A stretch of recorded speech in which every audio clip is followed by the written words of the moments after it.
Last lecture पर कहाँ तक हुआ था?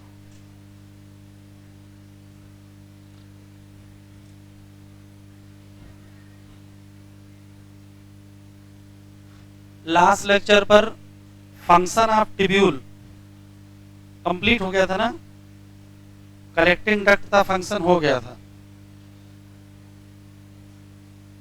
Function of tubule important part है, जिसमें पीसीटी का फंक्शन, फिर हेनले लूप का फंक्शन, फिर डीसीटी का फंक्शन। तो पीसीटी की खास बात यह है कि ज़्यादातर एब्जॉर्प्शन पीसीटी पर ही हो जाता है। हेनले लूप की खास बात यह है कि जब डिसेंडिंग लिम्ब में जाते हैं तो फिल्ट्रेट कंसंट्रेट करता है और एसेंडिंग लिम्ब में फिल्ट्रेट डाइल्यूट करता है। फिर डीसीटी पर जाते हैं तो कंडीशनल एब्जॉर्प्शन है, वाटर का भी और इलेक्ट्रोलाइट का। वाटर का एब्जॉर्प्शन किस कंडीशन में होगा और इलेक्ट्रोलाइट का एब्जॉर्प्शन किस कंडीशन में होगा।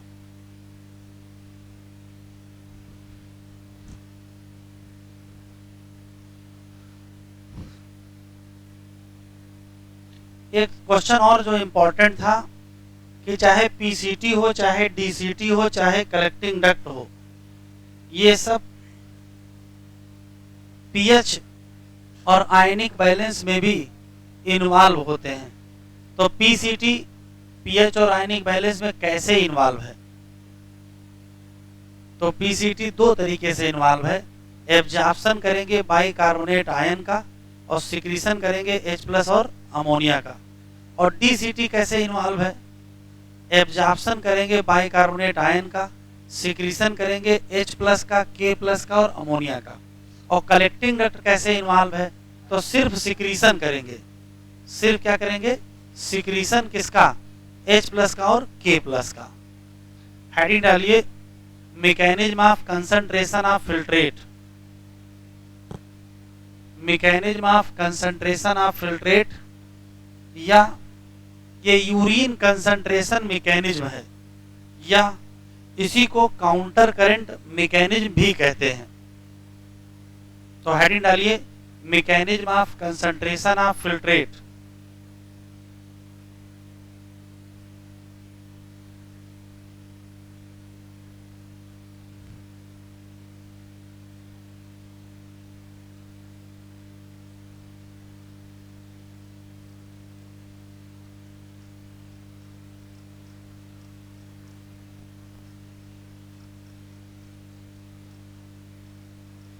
Mechanism of concentration of filtrate, या इसी का दूसरा नाम है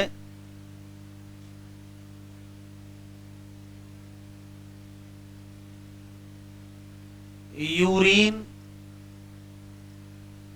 कंसंट्रेशन मैकेनिज्म। इसी का तीसरा नाम है, बातचीत ना करें, काउंटर करेंट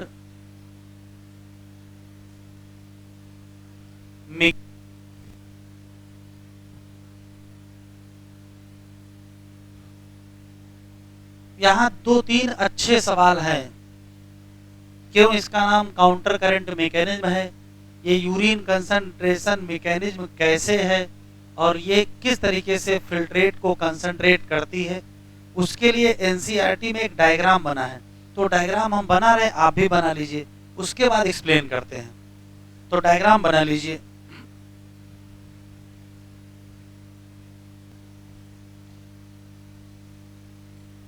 शुरू करते हैं, बाकी लोग लिखते रहिएगा जो लोग देर में आए हैं।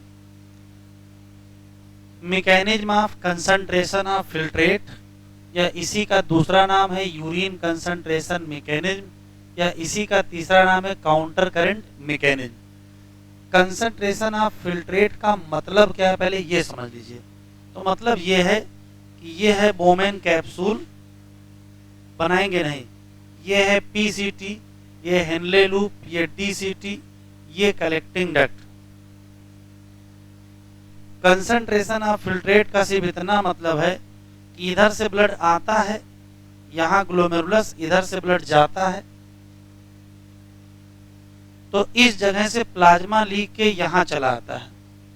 इस जगह जो प्लाज्मा इकट्ठा होता है उसका नाम फिल्ट्रेट होता है, और जिसकी ऑस्मोटिक कंसंट्रेशन 300 ml ऑस्मॉल पर लीटर होती है।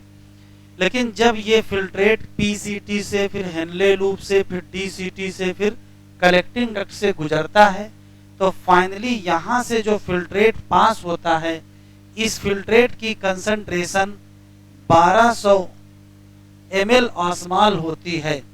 और ये 1200 ml ऑस्मॉल वाला जो फिल्ट्रेट है, इसी का नाम यूरिन होता है। तो कंसंट्रेशन ऑफ फिल्ट्रेट का ये मतलब है कि जो फिल्ट्रेट बना था वो 300 ml ऑस्मॉल पर था, लेकिन जब वो यूरिन के फॉर्म में पास हुआ तो 1200 ml ऑस्मॉल उसकी कंसंट्रेशन थी। तो ये कैसे कंसंट्रेट हो गया? जबकि कमाल की बात यह है कि जब डीसीटी पर होता है तो इसकी कंसंट्रेशन कितनी थी? 200। तो ये जो 200 वाला कंसंट्रेट है वो 1200 कैसे हो गया? तो कुछ तो हुआ है। तो हुआ ये है कि जब ये कलेक्टिंग डक्ट से फिल्ट्रेट गुजर रहा था तो यहाँ से बहुत सारा वाटर रीएब्जॉर्ब हो गया है। अगर यहाँ से बहुत सारा वाटर रीएब्जॉर्ब ना किया जाता तो ये जो यूरिन 1200 पास हुई है कंसंट्रेशन की, वो कितनी पास होती? वो 200 की पास होती। तो रियल चीज ये है कि ऐसी कोई ना कोई व्यवस्था की जाए जिससे फिल्ट्रेट की कंसंट्रेशन 1200 हो करके यूरिन के फॉर्म में पास हो, और ये तभी संभव है जब यहाँ ढेर सारा क्या हो जाए? वाटर रीएब्जॉर्ब हो जाए। लेकिन यहाँ वाटर रीएब्जॉर्ब क्यों होगा? तो वो समझना है। तो इस लाइन के ऊपर क्या है बेटा? इस लाइन के ऊपर है कार्टेक्स, और इस लाइन के नीचे क्या है? मेडुला। आपको ये भी पता है कि कार्टेक्स की कंसंट्रेशन 300 होती है, लेकिन जैसे जैसे हम कार्टेक्स से मेडुला में अंदर की तरफ जाते हैं उसकी कंसंट्रेशन बढ़ जाती है, और ये बढ़ते बढ़ते बढ़ते बढ़ते कितनी हो जाती है? 1200 हो जाती है। आप सिर्फ ये सोचो कि अगर मेडुला की कंसंट्रेशन हाई ना हो तो क्या ये वाटर रीएब्जॉर्ब होगा? नहीं होगा। और अगर ये वाटर रीएब्जॉर्ब नहीं होगा तो फिर यूरिन कंसंट्रेट नहीं होगी। तो घुमा फिरा करके अंतिम जो लक्ष्य है क्या? कलेक्टिंग ट्यूब्यूल या कलेक्टिंग डक्ट पर ढेर सारा वाटर एब्जॉर्ब करके यूरिन को कंसंट्रेट करना। लेकिन वहां ढेर सारा वाटर तभी एब्जॉर्ब होगा जब मेडुला की कंसंट्रेशन क्या होगी? हाई। तो फिर हाई कंसंट्रेशन कैसे बनाई जाए वो हमको इस हेडिंग में पढ़ना है। तो इस हेडिंग का मेन पर्पज ये है कि किसी भी तरीके से कार्टेक्स की जो ऑस्मोटिक कंसंट्रेशन 300 थी, वो जैसे जैसे मेडुला में जाएंगे 400, फिर 500, 600, 700, 800, 900, 1000 और 1200, ये कंसंट्रेशन जो हाई हो गई है उसी नाते यहाँ ढेर सारा वाटर क्या हुआ है? रीएब्जॉर्ब हुआ है। अब हाई हो कैसे गई है वही आपको समझना है। तो उसके पीछे दो लोग हैं, दो स्ट्रक्चर हैं और दो मॉलिक्यूल हैं। पहला क्वेश्चन ये है कि मेडुला की हाई कंसंट्रेशन बनाने में कौन कौन से दो स्ट्रक्चर हैं? तो एक का नाम वासा रेक्टा है और एक का नाम हेनले लूप। दो क्वेश्चन तो ये हो गया। फिर कौन कौन से दो मॉलिक्यूल हैं जो हाई कंसंट्रेशन बनवाते हैं? तो वो दो मॉलिक्यूल कौन से हैं? एक का नाम यूरिया है और दूसरे का नाम NaCl है। क्वेश्चन ऐसे पूछेगा, मेडुला की हाई ऑस्मोलैरिटी या हाइपर ऑस्मोलैरिटी मेंटेन बाई। तो अगर केमिकल पूछेगा तो दो बताओगे, कौन से? NaCl और यूरिया। और अगर स्ट्रक्चर पूछेगा तो भी दो बताओगे, कौन से? वासा रेक्टा और हेनले लूप। अब ये दोनों लोग हाई ऑस्मोलैरिटी बनाते कैसे वो समझिए। तो पहले हम NaCl को देखेंगे। देखिए NaCl स्ट्रक्चर को ध्यान से देखें तो ये हेनले लूप की क्या है? Descending limb. शॉर्ट फॉर्म में लिखा है descending limb of Henle loop. और ये बेटा क्या है? ये है ascending limb of Henle loop. अच्छा ये क्या है? ये descending limb of vasa recta. और ये क्या है? Ascending limb of vasa recta. तो स्ट्रक्चर में कोई दिक्कत है नहीं। NaCl का सिर्फ मूवमेंट देखिएगा। NaCl कहाँ से रीअब्जॉर्ब होता है? तो पहले से ही पता है ascending limb of Henle loop. तो ये असेंडिंग का थिन है और ये असेंडिंग का ठीक है, निकल के कहाँ आएगा? तो निकल के मेडुला में आएगा, तो मेडुला कंसंट्रेशन कुछ ना कुछ क्या करेगी, बढ़ेगी। फिर देखो क्या है, यही NaCl पूरे मेडुला में फैल जाएगा, ये NaCl पूरे मेडुला में फैल जाएगा। तो ascending limb of Henle loop से जो NaCl निकला वो कहाँ चला गया, वो डिसेंडिंग लिम्ब ऑफ वासा रेक्टा में चला गया, और descending limb of vasa recta से धीरे धीरे वापस आया और फिर से कहाँ पहुंच गया, मेडुला में। और मेडुला में कहाँ से आया, ascending limb of vasa recta. तो जरा NaCl का मूवमेंट सिर्फ बताओ, कहाँ से निकला, ascending limb of Henle loop से कहाँ गिरा, मेडुला, मेडुला से कहाँ गया, डिसेंडिंग लिम्ब ऑफ वासा रेक्टा, फिर कहाँ गया, एसेंडिंग लिम्ब ऑफ वासा रेक्टा, फिर कहाँ पहुंच गया, मेडुला। अब यूरिया को देखो, कल ही बताए थे कि जो कलेक्टिंग ट्यूब्यूल या कलेक्टिंग डक्ट होती है वहां से small amount of urea medullary interstitium, ये मेडुलरी इंटरस्टिशियम क्या है, मेडुला में पाए जाने वाला जो फ्लूइड है, मेडुला की जो सेल है उनका जो फ्लूइड है उसी को कहते हैं मेडुलरी इंटरस्टिशियम। तो यूरिया कहाँ से निकली, कलेक्टिंग डक्ट से, कहाँ गई, मेडुलरी इंटरस्टिशियम, फिर कहाँ चली गई, फिर चली गई thin segment of ascending limb of Henle loop, और फिर घूम के कहाँ चली गई, DCT, और फिर से कहाँ आ गई, कलेक्टिंग डक्ट। तो यूरिया का फ्लो बताओ, कलेक्टिंग डक्ट से निकली, कहाँ गई, मेडुला, मेडुला से ascending limb of Henle loop से DCT, और फिर से कहाँ पहुंच गई, कलेक्टिंग डक्ट। ये दोनों लोगों ने NaCl और यूरिया ने क्या किया, मेडुला की कंसंट्रेशन बहुत ज्यादा कर दिया, और मेडुला की हाई कंसंट्रेशन का ही फायदा मिलेगा। क्या, जितना ज्यादा मेडुला की कंसंट्रेशन हाई होगी उतना ज्यादा ये वाटर क्या होगा, रीएब्जॉर्ब होगा, और उतना ज्यादा यूरिन क्या होगी, कंसंट्रेट। यहाँ से जो यूरिन पास होगी उसकी ऑस्मोलैरिटी कितनी होगी, 1200 ml ऑस्मोल, और जो यहाँ फिल्ट्रेट था वो कितना था, 300। तो बताओ कितने गुना कंसंट्रेट कर गया, कितने गुना, तो कहोगे इनिशियल फिल्ट्रेट से ये लगभग 4 गुना क्या कर गया, कंसंट्रेट। 6 क्वेश्चन बताए हैं, वही 6 लाइनें बोलेंगे, वही लिखना है, पहले सुन लीजिए। हम लोगों के पास ये योग्यता है कि हम लोग यूरिन को कंसंट्रेट कर सकते हैं। पहला सवाल, इस यूरिन कंसंट्रेशन मैकेनिज्म में 2 स्ट्रक्चर इन्वॉल्व हैं और 2 केमिकल इन्वॉल्व हैं। स्ट्रक्चर है हेनले लूप और वासा रेक्टा, और केमिकल है NaCl और यूरिया। कैसे यूरिन कंसंट्रेट करते हो, तो कहोगे large amount of water absorb करते हैं। कहाँ, कलेक्टिंग ट्यूब्यूल या कलेक्टिंग डक्ट पर। और क्यों एब्जॉर्ब कर लेते हो, due to high osmolarity of medulla. अब हाई ऑस्मोलैरिटी कौन मेंटेन करेगा, NaCl और यूरिया। NaCl कहाँ चला, कहाँ गया, तो ascending limb of Henle loop से मेडुला, से descending limb of vasa recta, से ascending limb of vasa recta, से मेडुला, खत्म।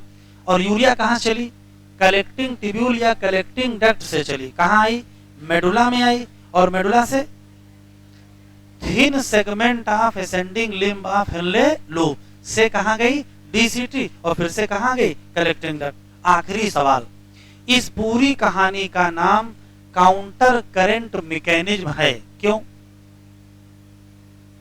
तो ध्यान से सुने।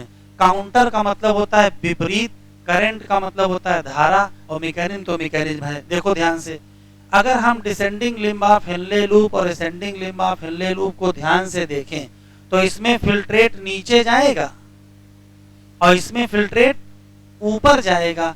एक दूसरे के अपोजिट है कि नहीं है, है। तो flow of filtrate in 2 limb of Henle loop opposite है, तो अपोजिट को क्या कहोगे, काउंटर करंट। इधर देखो, डिसेंडिंग लिम्ब ऑफ वासा रेक्टा में ब्लड नीचे जाएगा, डिसेंडिंग लिम्ब ऑफ वासा रेक्टा में ब्लड नीचे जाएगा, और एसेंडिंग लिम्ब ऑफ वासा रेक्टा में ब्लड ऊपर जाएगा। ये एक दूसरे के अपोजिट हैं कि नहीं है, अपोजिट हैं, तो इसी नाते नाम क्या पड़ गया, counter current mechanism. Flow of blood in vasa recta और flow of blood in Henle loop क्या है, अपोजिट डायरेक्शन में है, इसी नाते इसका नाम क्या पड़ गया, काउंटर करंट मैकेनिज्म। क्लियर है? लिखा दें, 5 लाइनें बोल के लिख लीजिए, है ना, हम बोल देते हैं, आप लिख लीजिए। पहले जरा ये बना लो छोटा सा,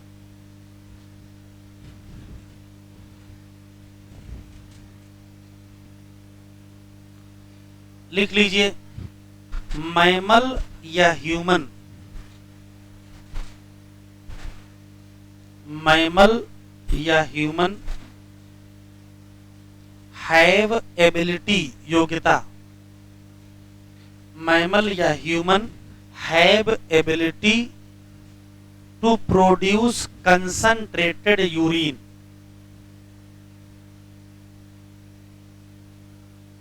मैमल या human have ability to produce concentrated urine with help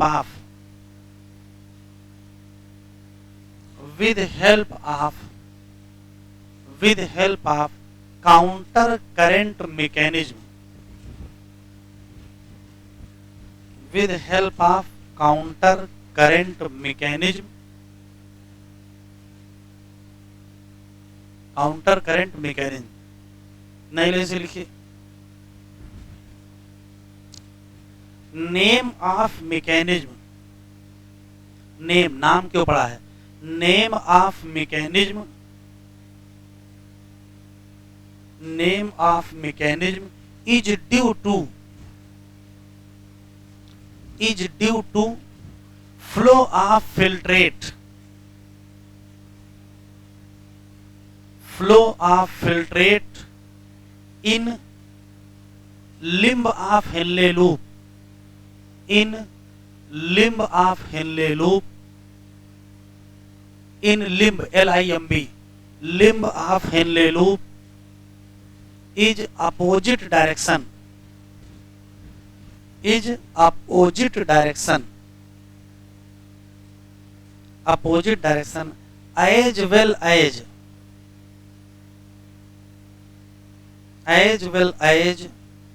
flow of blood, as well as flow of blood in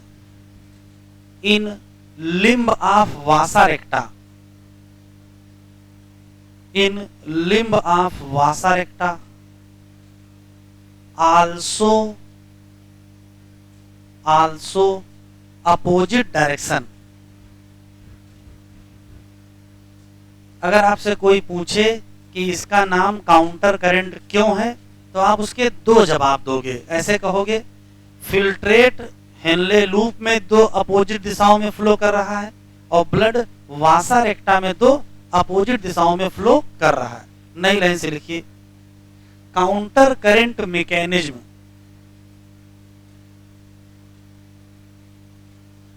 counter current mechanism, mechanism by Henle loop and vasa recta, Henle loop and vasa recta. नई line से लिखिए, नई line से लिखिए, urine concentrate, urine concentrate by absorbing large amount of water, absorbing large amount of water at कहां, at collecting tubule, at collecting tubule या collecting duct,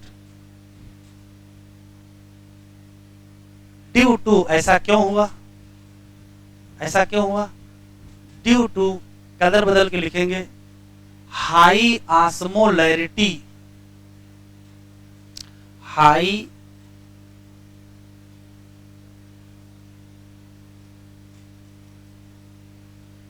osmolarity, high osmolarity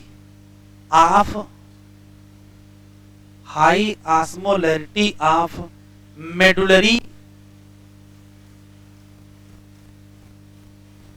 interstitium, high osmolarity of medullary interstitium that maintain by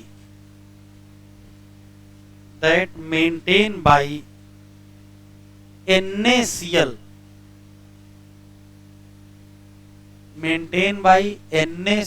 and urea. दो लाइनें और, NaCl कहाँ से कहाँ गया और यूरिया कहाँ से कहाँ गई। तो नई लाइन से ऐसे लिखेंगे, लिखिए NaCl, फिर ऐसे कर दीजिए और इसके सामने लिखना शुरू करिएगा, एरो करके लिखना है, लिखिए ascending limb of Henle loop, short form में लिखिएगा जैसे लिखा है ascending limb of Henle loop, ऐसे लिखिएगा। NaCl कहाँ से कहाँ चला, तो ascending limb of Henle loop से कहाँ गया, मेडुला से कहाँ गया, descending limb of vasa recta से कहाँ गया, ascending limb of vasa recta और से कहाँ पहुंच गया, मेडुला। इसी तरीके से यूरिया कहाँ से कहाँ गई, तो यूरिया स्टार्ट हुई कहाँ से,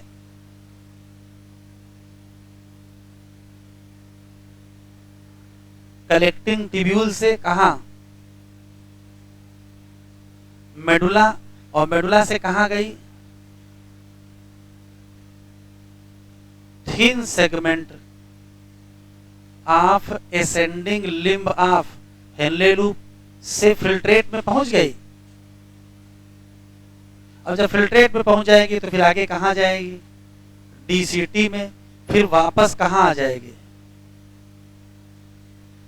कलेक्टिंग ट्यूब्यूल में, और फिर से कहां पहुंच जाएगी, मेडुला में।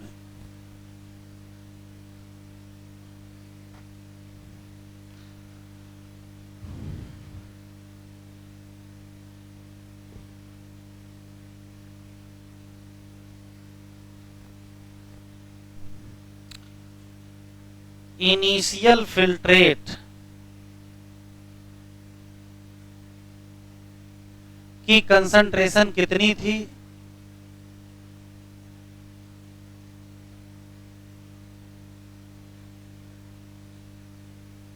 यही तो थी, और यूरिन की है, तो यूरिन की है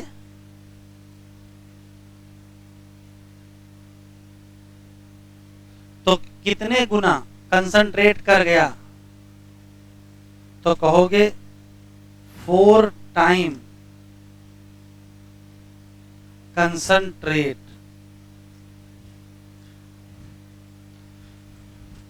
देखो एनसीईआरटी में बड़ी कठिन लैंग्वेज में लिखा है, हमने अपनी भाषा में आपको लिखा दिया है, अभी आप इसको पढ़ लीजिए, फिर एनसीईआरटी पढ़ाते हैं, सब कुछ आसान लगेगा।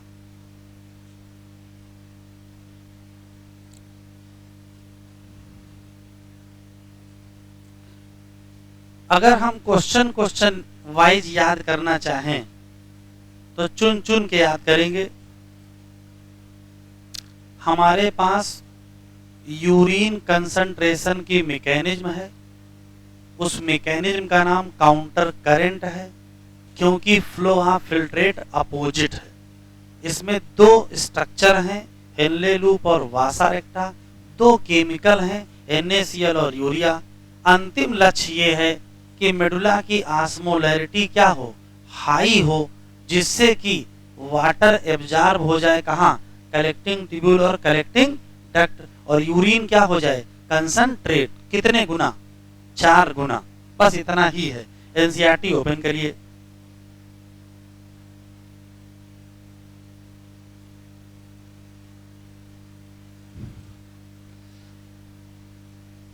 Mammal have ability to produce क्या, कंसंट्रेटेड यूरिन।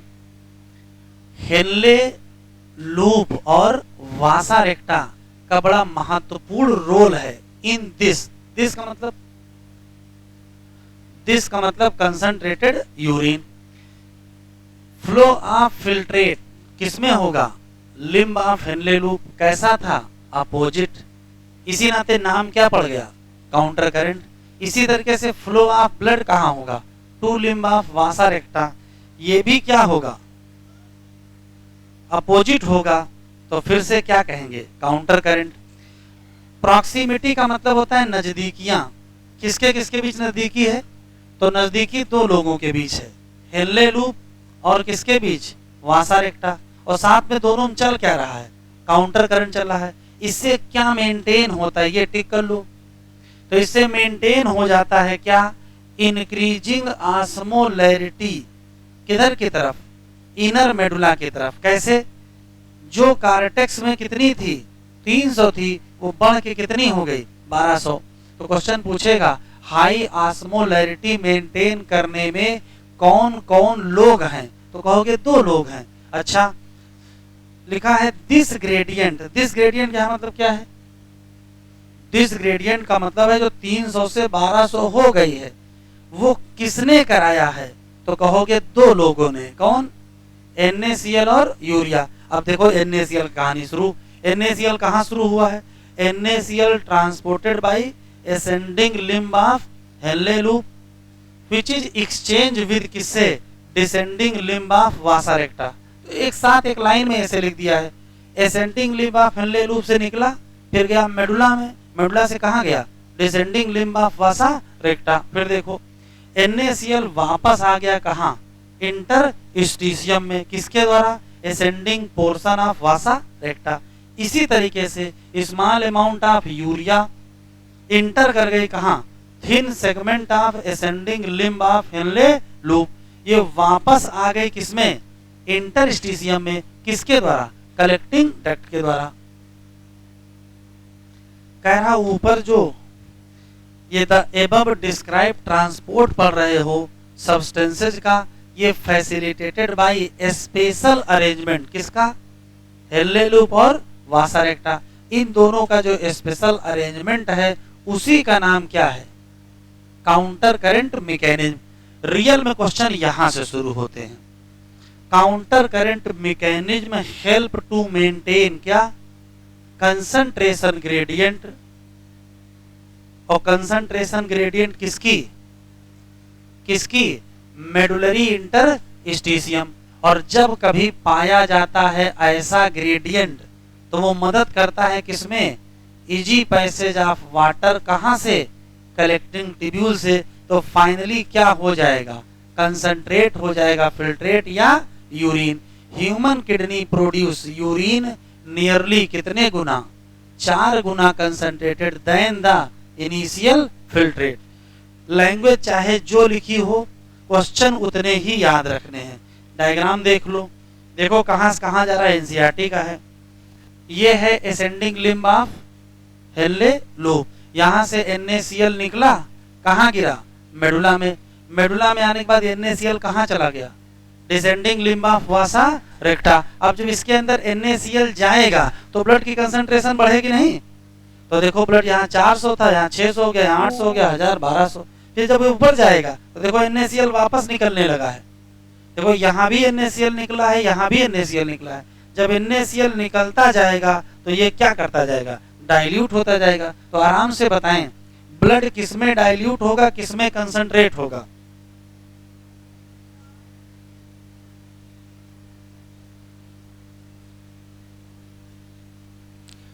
तो कहोगे डिसेंडिंग लिम्ब ऑफ वासा रेक्टा में ब्लड कंसंट्रेट करता है और असेंडिंग लिम्ब ऑफ वासा रेक्टा में ब्लड डाइल्यूट करता है। अच्छा, फिल्ट्रेट किसमें कंसंट्रेट करता है, किसमें डाइल्यूट करता है,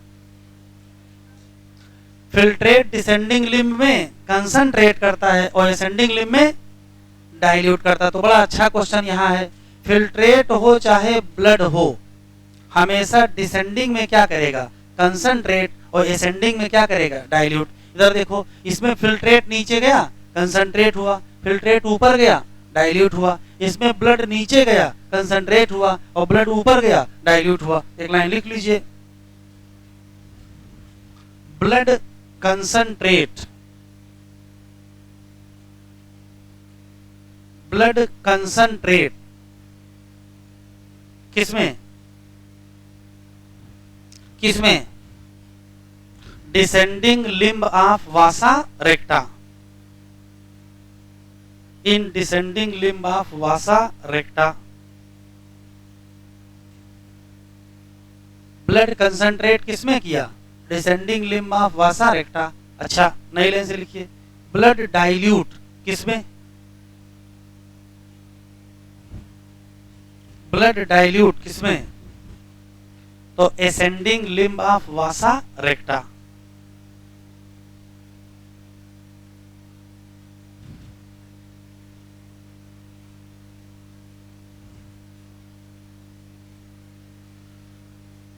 चलिए हेडिंग डालिए, रेगुलेशन ऑफ किडनी फंक्शन। ये हेडिंग भी बहुत इंपॉर्टेंट है, यहां से एग्जाम में कुछ न कुछ सवाल आने की उम्मीद है। और ये हेडिंग किडनी फंक्शन रेगुलेशन से जुड़ा है, मतलब जो फंक्शन ऑफ पीसीटी डीसीटी है उसका भी रोल है यहाँ। काउंटर करंट बिल्कुल क्लियर, कोई डाउट तो नहीं। पहला सवाल है, काउंटर करंट का नाम काउंटर करंट क्यों है, क्योंकि फ्लो ऑफ फिल्ट्रेट और फ्लो ऑफ ब्लड क्या है, अपोजिट है।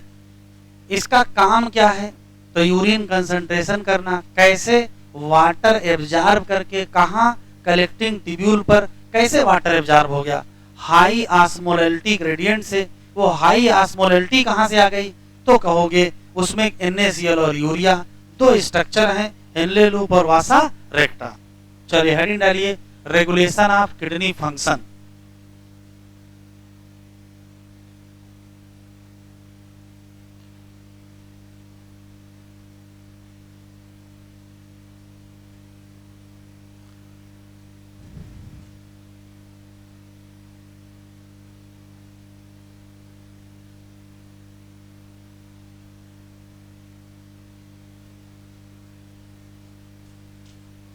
रेगुलेशन ऑफ किडनी फंक्शन, पहले तो इसका मतलब आप समझ लीजिए क्या है।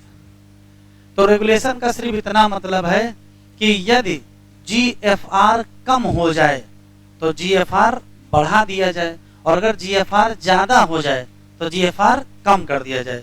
इसका ये भी मतलब है कि अगर यूरिन बहुत ज्यादा कंसंट्रेट हो रही है तो उसको थोड़ा डाइल्यूट किया जाए, और बहुत डाइल्यूट हो रही है तो उसको थोड़ा कंसंट्रेट किया जाए, यही इसका मतलब है। तो रेगुलेशन करेंगे कैसे, तो किडनी फंक्शन जो रेगुलेशन है वो हार्मोनल फीडबैक मैकेनिज्म में आता है। और हार्मोनल फीडबैक मैकेनिज्म में 3 ऑर्गन इन्वॉल्व हैं, एक हाइपोथैलेमस, दूसरा JGA और तीसरा हार्ट। हाइपोथैलेमस, JGA और हार्ट, ये तीनों लोग मिलकर के हार्मोन का कुछ ना कुछ रोल है, और उसी को कहते हैं हार्मोनल फीडबैक मैकेनिज्म। और तभी क्या होगा, किडनी फंक्शन रेगुलेशन। हमको एक एक करके पढ़ना है, हाइपोथैलेमस का रोल क्या है, JGA का रोल क्या है, और हार्ट का। एक क्वेश्चन और देख लीजिए, जैसे हम लोगों की बॉडी में पाया जाता है बॉडी फ्लूइड, और बॉडी फ्लूइड की कुछ ना कुछ होती है ऑस्मोटिक कंसंट्रेशन, जिसको किसमें नापते हैं, जिसको नापते हैं ml ऑस्मोल पर लीटर। कभी 300 होती है, कभी कुछ होती है। तो ये जो ऑस्मोटिक कंसंट्रेशन है ये चेंज कैसे होगी, तो ऑस्मोटिक कंसंट्रेशन चेंज होने के कई तरीके हैं। जैसे यदि आप चेंज कर दीजिए ब्लड वॉल्यूम, अगर वॉल्यूम बदल जाए तो कंसंट्रेशन क्या कर जाएगी, बदल जाएगी। तो ब्लड वॉल्यूम बदल सकता है, या इसमें आयनिक कंसंट्रेशन बदल दीजिए।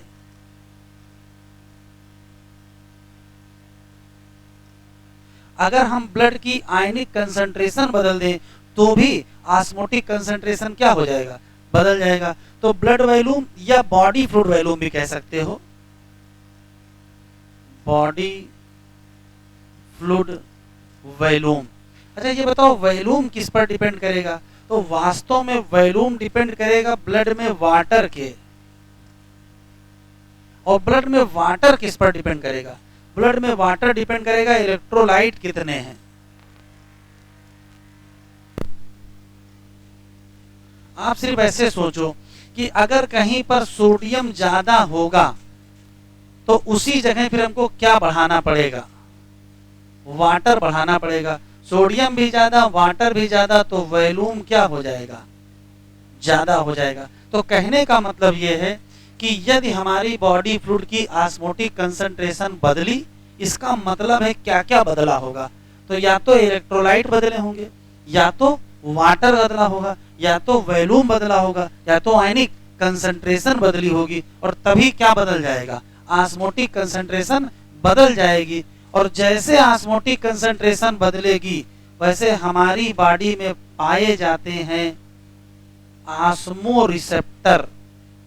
ऑस्मो का मतलब ऑस्मोटिक कंसंट्रेशन, रिसेप्टर का मतलब डिटेक्ट करने वाला। तो ऑस्मो रिसेप्टर इस चेंज को डिटेक्ट कर लेंगे कि क्या बदल गया है, या तो ब्लड वॉल्यूम बदल गया है, या तो बॉडी फ्लूइड वॉल्यूम बदल गया है, मतलब वाटर बदल गया है, मतलब इलेक्ट्रोलाइट बदल गया है, मतलब आयनिक कंसंट्रेशन बदल गई है, मतलब क्या बदल गया है, ऑस्मोटिक कंसंट्रेशन बदल गई है। वैसे किसको पता चल जाएगा, ऑस्मो रिसेप्टर को पता चल जाएगा।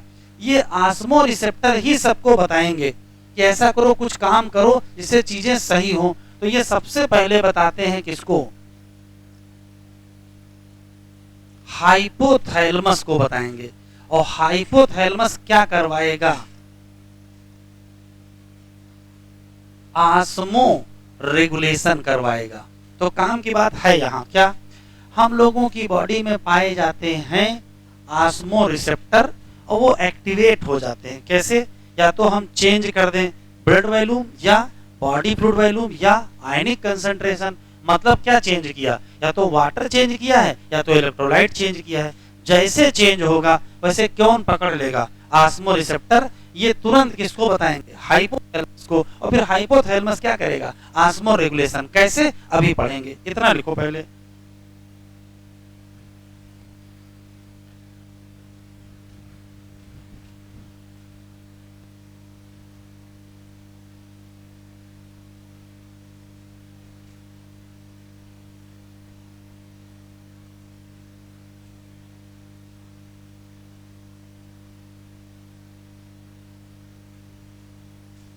देखें, जैसे गर्मी का समय चल रहा है तो इस समय बहुत ज्यादा एक्सेस स्वेटिंग होगी, तो हम लोगों का जो बॉडी फ्लूइड है उसमें एक्सेस लॉस हो जाएगा, जिससे कि बॉडी फ्लूइड कंसंट्रेट हो जाएगा। बॉडी फ्लूइड कंसंट्रेट हो जाने का मतलब ये है कि बॉडी फ्लूइड की ऑस्मोटिक कंसंट्रेशन बदल गई। और जैसे ऑस्मोटिक कंसंट्रेशन बदलेगी वैसे किसको पता चल जाएगा, ऑस्मो रिसेप्टर को। और वो तुरंत किसको बता देंगे, हाइपोथैलेमस। अब हाइपोथैलेमस की जिम्मेदारी है कि ऑस्मोटिक कंसंट्रेशन सही कराई जाए। तो कैसे सही कराएंगे, तो हाइपोथैलेमस के कहने में कौन है, न्यूरोहाइपोफाइसिस, ये पोस्टीरियर पिट्यूटरी है। इससे कहेंगे कि आप स्टिमुलेट करो या बढ़ा दो एडीएच या वैसोप्रेसिन का सिक्रीशन। अब देखिए, ये है हम लोगों की डीसीटी और ये कलेक्टिंग डक्ट है। एडीएच का पहला आदेश ये होगा कि यहां से क्या एब्जॉर्ब कर लो, वाटर। तो जितना ज्यादा यहां वाटर री एब्जॉर्ब कर लिया जाएगा उतना कम वाटर किस में जाएगा, यूरिन में। अब वाटर बॉडी फ्लूइड में कम हो गया था ना, तो ये जो वाटर एब्जॉर्ब होगा वो कहां पहुंच जाएगा, बॉडी फ्लूइड में पहुंच जाएगा। और जो बॉडी फ्लूइड कंसंट्रेट हो गया था वो सही हो जाएगा। यूरिन का हाल क्या होगा? यूरिन में वाटर कम जाएगा। यूरिन में जब वाटर ज्यादा जा रहा था तो उसके लिए एक शब्द है जिसका नाम डाईयूरेसिस है। अगर यूरिन में वाटर ज्यादा है तो इसको डाईयूरेसिस कहते हैं। तो बताओ एडीएच डाईयूरेसिस को बढ़ाएगा कि डाईयूरेसिस को प्रिवेंट करेगा? तो चूंकि वाटर कम जाएगा इसी नाते कहेंगे कि एडीएच डाईयूरेसिस को प्रिवेंट करेगा। तो प्रिवेंट लॉस ऑफ वाटर या लेस वाटर पास इन किसमें? यूरिन। लेकिन ये तो टेम्परेरी व्यवस्था है, कुछ और करना चाहिए। देखो और क्या है, ये जो एडीएच है इसका बड़ा इंपॉर्टेंट रोल है वैसो कॉन्स्ट्रिक्शन का। इधर देखिए, ये है ब्लड वेसल। मान लेते हैं अभी ब्लड वेसल इतनी चौड़ी है, अगर इसको कॉन्स्ट्रिक्ट कर दिया जाए तो बीपी क्या कर जाएगा? बढ़ जाएगा। भाई अगर बॉडी फ्लूइड कंसंट्रेट हुआ होगा तो बीपी भी तो कम हुआ होगा, तो जीएफआर भी तो कम हो गया होगा, तो उसको भी तो मेंटेन करना है। तो वैसो कॉन्स्ट्रिक्शन करेंगे, ब्लड वेसल को कॉन्स्ट्रिक्ट कर देंगे, उससे क्या होगा? ब्लड प्रेशर बढ़ जाएगा। तो फिर क्या बढ़ जाएगा? जीएफआर बढ़ जाएगा। तो एडीएच निकल के दो काम करेगा। एक तो जो वाटर यूरिन में जाने वाला था उसको वहां नहीं जाने देंगे और रोक लेंगे, कहां से? डीसीटी से। और दूसरा क्या बढ़ा देंगे? बीपी बढ़ा करके जीएफआर बढ़ा देंगे। ये कब का समय है? ये गर्मी का समय है, लेकिन एग्जामिनर ने इसका उल्टा पूछ लिया है। अब मान लेते हैं कि जाड़े का समय है, एक बात तो स्वेटिंग तो होगी नहीं। दूसरा है चलिए गर्मी का ही समय है लेकिन आपने पानी बहुत पी लिया है, तो अगर बहुत पानी पी लोगे तो भी हमारी बॉडी फ्लूइड का वॉल्यूम क्या कर जाएगा? बढ़ जाएगा। तो यदि विंटर का टाइम है तो चाहे कहो विंटर का टाइम, मतलब अब क्या नहीं होगा? स्वेटिंग नहीं होगी। या फिर आप क्या कर लीजिए, अभी लिखो नहीं, एक्सेस ड्रिंकिंग ऑफ वाटर कर लीजिए। इन सब बातों का एक ही रिजल्ट होगा, इन सब बातों का एक ही रिजल्ट होगा कि एक्सेस हो जाएगा बॉडी फ्लूइड वॉल्यूम। और जैसे ही बॉडी फ्लूइड वॉल्यूम बढ़ेगा वैसे क्या हो जाएगा? तो जो ऑस्मो रिसेप्टर एक्टिवेट थे वो ऑस्मो रिसेप्टर अब ऑफ हो जाएंगे, तो स्विच ऑफ हो जाएगा। क्या स्विच ऑफ हो जाएंगे? Osmo receptor. और जैसे ये स्विच ऑफ हुए वैसे क्या इनएक्टिव हो जाएगा? वैसे इनएक्टिव हो जाएगा हाइपोथैलेमस। तो ये बताओ एडीएच का सिक्रीशन बढ़ेगा कि घटेगा? अगर हाइपोथैलेमस इनएक्टिव हो जाएगा तो क्या वो कहेगा पोस्टीरियर पिट्यूटरी से कि एडीएच निकालो? अब तो कहेगा ना निकालो। तो यहीं से दिखाई पड़ेगा सप्रेस कर जाएगा क्या? ADH release. अब अगर एडीएच कम निकलेगा तो बताओ डीसीटी पर वाटर एब्जॉर्प्शन कम होगा कि ज्यादा? तो अब होगा लेस वाटर एब्जॉर्प्शन। कहां? At DCT. तो बताओ वाटर अगर एब्जॉर्ब कम करोगे, इधर देखो ये है डीसीटी और ये है कलेक्टिंग डक्ट। अगर यहां से आप वाटर कम एब्जॉर्ब करोगे तो वाटर कहां ज्यादा जाएगा? तो ज्यादा वाटर किसमें चला जाएगा? यूरिन में। तो मोर वाटर किसमें? यूरिन। तो रिजल्ट क्या होगा? यूरिन हो जाएगी डाइल्यूट। मतलब क्या हो जाएगा? डाईयूरेसिस। तो जाड़े में ज्यादा यूरिन पास होगी कि गर्मी में?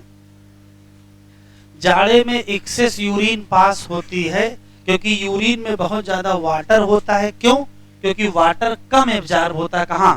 डीसीटी में। क्यों? एडीएच कम निकलता है। क्यों? क्योंकि स्विच ऑफ हो गए क्या? Osmo receptor. तो ओवरव्यू पूरा ये बना हुआ है कि जैसी परिस्थिति होगी, गर्मी का समय है, स्वेटिंग ज्यादा होगी तो बॉडी फ्लूइड लॉस हो जाएगा, तो तुरंत ऑस्मो रिसेप्टर एक्टिवेट हो जाएंगे, एडीएच निकलवा करके वाटर एब्जॉर्ब करके यूरिन से वाटर एब्जॉर्ब करवा लेंगे और यूरिन कंसंट्रेट हो जाएगी। उल्टा हो गया तो सब कुछ क्या हो जाएगा, स्विच ऑफ हो जाएगा। तो किस परिस्थिति में एडीएच का सिक्रीशन बढ़ेगा और किस परिस्थिति में एडीएच का सिक्रीशन घटेगा? तो गर्मियों में एडीएच का सिक्रीशन बढ़ेगा और जाड़े में एडीएच का सिक्रीशन घटेगा। चलो ये लिख लो, यहां हो गया था, ये था, इधर तो सब लिख चुके हो ना। चलो ये लिख लो,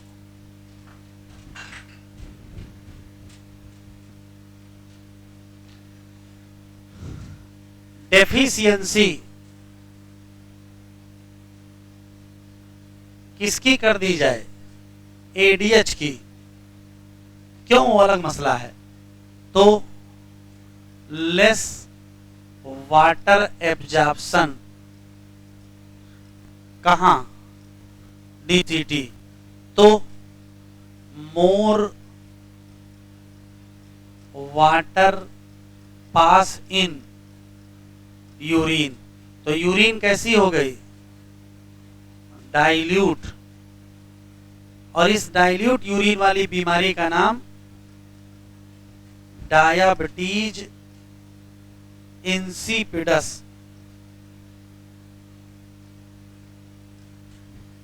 एक डायबिटिक मेलिटस भी होती है, उसमें भी यूरिन डाइल्यूट होती है, लेकिन उसमें डाइल्यूट यूरिन होने के साथ वो स्वीट टेस्ट की होती है, क्योंकि उसमें ग्लूकोज होता है। तो डाइल्यूट भी हो और स्वीट भी हो तो डायबिटिक मेलिटस, और केवल डाइल्यूट हो डायबिटिक इंसिपिडस।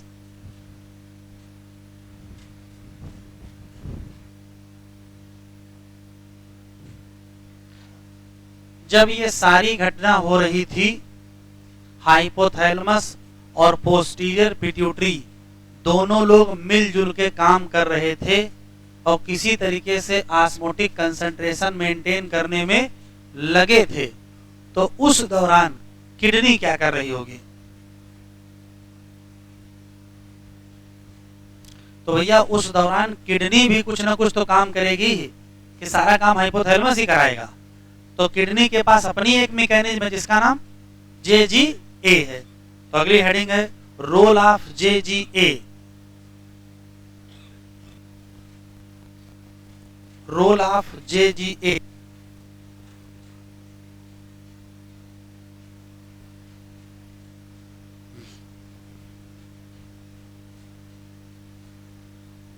शुरू करें।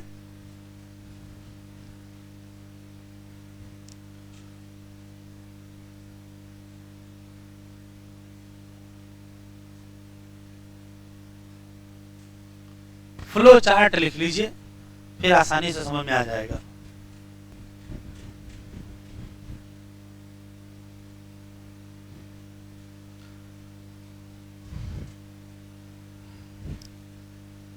इधर देखिए जरा, ये है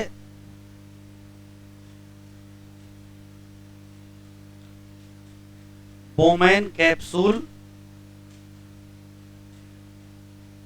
इधर से ब्लड आता है, ये ग्लोमेरुलस, इधर को ब्लड जाता है। इतना भी पता है कि चौड़े वाले से आता है और सकरे वाले से जाता है। ये है एफरेंट आर्टीरियोल, ये है एफरेंट। तो यहां ब्लड प्रेशर बढ़ जाता है और उसी बढ़े हुए ब्लड प्रेशर के चक्कर में प्लाज्मा यहां चला आता है और हम कहते हैं फिल्ट्रेट बना। 1 मिनट में जितना बनता है उसको GFR कहते हैं। ये पता है, क्यों बता रहे वो समझिए। मान लेते हैं कि ऐसी कोई परिस्थिति हो गई है कि GFR कम हो गया है, तो सवाल यह है कि GFR क्यों कम होगा। तो देखो क्यों कम होगा। तो GFR तभी कम होगा जब ग्लोमेरुलस का ब्लड फ्लो कम हो जाए। और ग्लोमेरुलस पे ब्लड फ्लो क्यों कम होगा? तो इसका मतलब है ग्लोमेरुलस का ब्लड प्रेशर कम हो गया है। तो ब्लड प्रेशर क्यों कम हो जाएगा? तो ब्लड प्रेशर के पीछे होता है ब्लड वॉल्यूम, और ब्लड वॉल्यूम के पीछे 2 लोग होते हैं। एक होता है वाटर और एक होता है सोडियम। तो घुमा फिरा करके बात यह है कि यदि ब्लड वॉल्यूम कम हुआ है, इसका मतलब ब्लड में वाटर कम हुआ है, इसका मतलब है ब्लड में सोडियम कम हुआ है। और तभी क्या कम हो जाएगा? ब्लड प्रेशर कम हो जाएगा। तभी क्या कम हो जाएगा? Blood flow. और तभी क्या कम हो जाएगा? जीएफआर। तो जीएफआर कम होने के इतने मतलब हैं, चाहे कहो जीएफआर कम, चाहे कहो वॉल्यूम कम, चाहे कहो फ्लो कम, चाहे कहो प्रेशर कम, चाहे सोडियम कम, चाहे वाटर कम, इतनी बातों का एक मतलब है कि जीएफआर कम। अब जीएफआर कम है तो कौन एक्टिवेट हो जाएगा? JG cell. ये पहले से आपको पता है। और जेजी सेल क्या निकालेगा? रेनिन। ये भी आपको पहले से पता है। ये भी पता है कि रेनिन ग्लोमेरुलर ब्लड फ्लो बढ़ा करके जीएफआर बढ़ा देता है। ये पिछले लेक्चर बताए थे, लेकिन वहां बताए थे कैसे, वो यहां देखेंगे। तो रेनिन निकल करके ग्लोमेरुलर ब्लड प्रेशर बढ़ा करके, ग्लोमेरुलर ब्लड फ्लो बढ़ा करके क्या बढ़ा देगा? जीएफआर। कैसे, वो देखो। तो ये निकलते ही कहां जाएगा? चूंकि हार्मोन है तो हार्मोन तो ब्लड में जाते हैं। ब्लड में इसको मिल जाएगा एंजियोटेंसिनोजेन। ये ब्लड में कहां से आया? तो ये लिवर से आया है। लिवर से बना हुआ एंजियोटेंसिनोजेन ब्लड में मिलेगा। उसी को कन्वर्ट किया जाएगा एंजियोटेंसिन फर्स्ट में, फर्स्ट को कन्वर्ट करेंगे एंजियोटेंसिन सेकंड में। असली काम यही है, एंजियोटेंसिन सेकंड। ये क्या करेगा? तो एंजियोटेंसिन सेकंड जो है ये वैसोकॉन्स्ट्रिक्शन करता है। वैसो का मतलब ब्लड वेसल, कॉन्स्ट्रिक्शन का मतलब सिकोड़ देना। जरा देखो किसको सिकोड़ दें? इसको सिकोड़ दें कि इसको? तो जरा देखो, अगर हम इसको कॉन्स्ट्रिक्ट कर दें, इफरेंट आर्टीरियोल को, तो ब्लड और कम जाएगा, तो और यहां इकट्ठा होगा, तो क्या बढ़ जाएगा? तो वैसो कॉन्स्ट्रिक्शन किसका करना है? इफरेंट का कि एफरेंट का? इफरेंट का करेंगे, उससे क्या बढ़ जाएगा? ग्लोमेरुलर ब्लड प्रेशर बढ़ जाएगा, तो ग्लोमेरुलर ब्लड फ्लो बढ़ जाएगा, तो जीएफआर फाइनली क्या हो जाएगा? बढ़ जाएगा। लेकिन ये तो टेम्परेरी व्यवस्था है, कब तक उसको कॉन्स्ट्रिक्ट रखोगे? एक ना एक समय तो फिर नॉर्मल हो जाएगा। तो परमानेंट हल क्या है? तो परमानेंट हल ये है कि किसी तरीके से ब्लड में क्या बढ़ा दो? वाटर और सोडियम। अगर वाटर और सोडियम बढ़ जाएगा तो क्या बढ़ जाएगा? वॉल्यूम बढ़ जाएगा। और वॉल्यूम बढ़ जाएगा तो क्या बढ़ जाएगा? प्रेशर बढ़ जाएगा। तो फाइनली क्या बढ़ जाएगा? जीएफआर। तो दूसरा तरीका देखो क्या है। एंजियोटेंसिन दूसरा काम करता है, एड्रेनल कॉर्टेक्स को स्टिमुलेट करता है और उससे कहता क्या निकालो? Aldosterone hormone. अब इधर देखिए, ये है डीसीटी और ये है कलेक्टिंग डक्ट।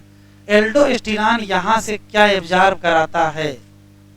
तो रियल में तो ये सोडियम एब्जॉर्ब कराता है, लेकिन जब जब सोडियम एब्जॉर्ब होता है वाटर भी एब्जॉर्ब हो जाता है। तो इसी के साथ क्या एब्जॉर्ब हो जाएगा? वाटर। तो बताओ ब्लड में सोडियम और वाटर बढ़ेंगे कि नहीं बढ़ेंगे? बढ़ जाएंगे। रिजल्ट क्या होगा? ब्लड वॉल्यूम बढ़ जाएगा, तो ब्लड प्रेशर बढ़ जाएगा, तो जीएफआर बढ़ जाएगा। इस पूरी मैकेनिज्म को कहते हैं रेनिन एंजियोटेंसिन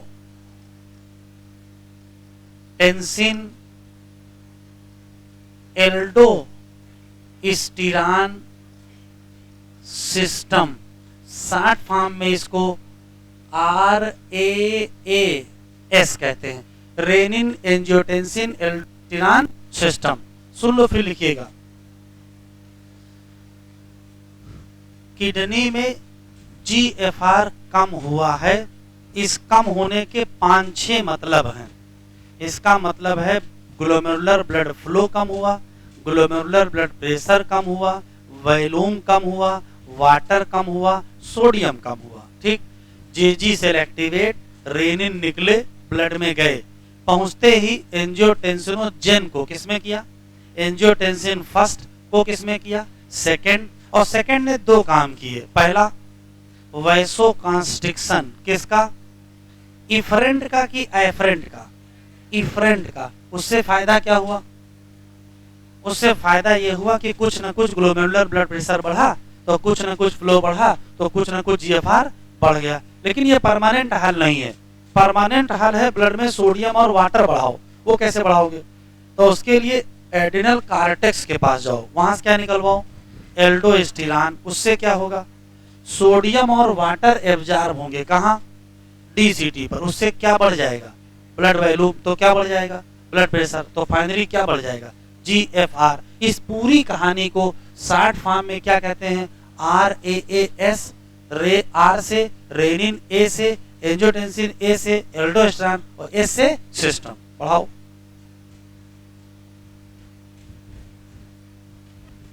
मान लो जीएफआर बढ़ गया, अब क्या करोगे। तो देखो किडनी की मैकेनिन तो जीएफआर बढ़ाने वाली है, उसके पास जाओगे वो और बढ़ा देगी। हाइपोथैलेमस भी जीएफआर बढ़ाने में लगा है। तो ध्यान से सुने, अगर जीएफआर बढ़ गया तो ना तो हाइपोथैलेमस कुछ कर पाएगा और ना ही किडनी कुछ कर पाएगी। तो फिर असली रोल किसका है, हार्ट का। क्योंकि जीएफआर बढ़े होने का मतलब ही क्या है, बीपी बढ़ा हुआ है, और बीपी के जनक कौन है, वो हार्ट है। तो फिर किसका रोल आ जाएगा, हार्ट का। तो अगली heading, role of heart.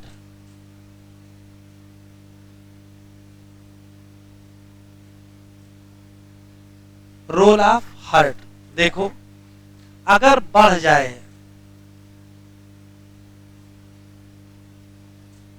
GFR, इसका मतलब है कि बढ़ गया है ब्लड प्रेशर। और अगर ब्लड प्रेशर बढ़ गया तो अब किडनी कुछ नहीं कर सकती है, क्योंकि वो घटे हुए को बढ़ा सकती है, बढ़े हुए को घटा नहीं सकती है। तो बीपी है बढ़ा तो क्या होगा, तो अगर बीपी बढ़ा होगा तो ब्लड फ्लो बढ़ जाएगा, इंक्रीज कर जाएगा। किसमें, एट्रियम में। इधर देखो, ये है left right atrium, left atrium, right ventricle और लेफ्ट वेंट्रिकल। इधर देखो, अगर बीपी बढ़ा होगा तो तेजी से ब्लड आएगा, और जैसे ही हार्ट में तेजी से ब्लड आएगा, हार्ट जान जाएगा कि बीपी बढ़ चुका है, तो अब बीपी घटाना है। तो ब्लड फ्लो बढ़ा हुआ है, बीपी बढ़ा हुआ है, कैसे घटाओगे, तो ब्लड प्रेशर को रिड्यूस किया जाएगा, इसको घटाना ही पड़ेगा। कैसे घटा दोगे,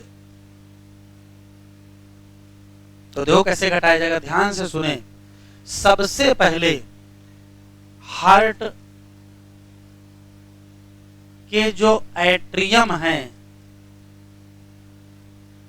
उसकी जो दीवारें हैं, एट्रियल वाल, वहां से निकलेगा ANF। क्या निकलेगा, ANF। Full form atrial natriuretic factor. कहां से निकला, हार्ट की एट्रियम की दीवारों से। और यही क्या करेगा, यही बीपी को घटाएगा। तो सवाल असली ये है, ANF घटा देगा क्या, ब्लड प्रेशर। बताओ कैसे घटाएगा, बाई। अभी लिखो नहीं, सुन लो। तो हार्ट से निकला हुआ ANF दौड़ा दौड़ा जाएगा किडनी के पास, वो कहेगा सबसे पहले जो आपके पास RAAS नाम की मैकेनिज्म चल रही है उसको बंद करो। क्यों, वो तो बीपी बढ़ाने वाली थी ना, ऑलरेडी बीपी बढ़ा है और किडनी बीपी और बढ़ाएगी, और नहीं बढ़ जाएगा। तो सबसे पहले इनहिबिट करना पड़ेगा किसको, RAAS मैकेनिज्म। सबसे पहले बढ़ाना बंद करो, उसके बाद फिर घटाने की बात आएगी। तो दूसरा नंबर पर करेंगे वैसोडाइलेशन। आप सोचो, ब्लड वेसल को डायलेट कर दिया जाए तो बीपी क्या हो जाएगा, कम। तो उसका रिजल्ट क्या होगा, घट जाएगा क्या, ब्लड प्रेशर। लेकिन कब तक डायलेट रखोगे, परमानेंट समस्या क्या है। तो अगर ऐसा कुछ कर दिया जाए कि ब्लड का वॉल्यूम घटा दिया जाए तो बीपी क्या हो जाएगा, घट जाएगा। और वॉल्यूम कैसे घटेगा, तो ब्लड से दो चीजें निकाल लो, क्या, वाटर निकाल लो, सोडियम निकाल लो। अगर ब्लड में वाटर और सोडियम कम कर दिए जाएं तो वॉल्यूम कम हो जाएगा, बीपी कम हो जाएगा। कैसे? तो तीसरा काम, सोडियम और वाटर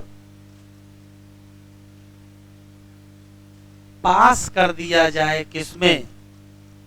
यूरिन में। अगर सोडियम और वाटर यूरिन में पास हो जाएगा तो घट जाएगा क्या? Blood volume. तो घट जाएगा क्या? Blood pressure. तो काम की बात सुने, अगर कहीं जीएफआर बढ़ गया, इसका मतलब है बढ़ा हुआ है क्या? Blood pressure. तो ब्लड फ्लो बढ़ जाएगा किसमें? एट्रियम। और जैसे एट्रियम में ब्लड फ्लो बढ़ेगा, एट्रियम की जो वाल हैं वो क्या निकाल देंगे? एएनएफ। और एएनएफ क्या करेगा? बीपी घटा देगा। कैसे? इतने सारे तरीके। सबसे पहले क्या करो? रास को बंद करो, इसको बंद करना बहुत जरूरी है। फिर क्या कर देंगे? वैसोडाइलेशन। फिर रियल समस्या यही है, सोडियम और वाटर कहाँ पास कर दो? यूरिन में। तो ब्लड में सोडियम और वाटर कम, तो ब्लड का वॉल्यूम कम, तो ब्लड का प्रेशर कम। इसका नाम एएनएफ क्यों है?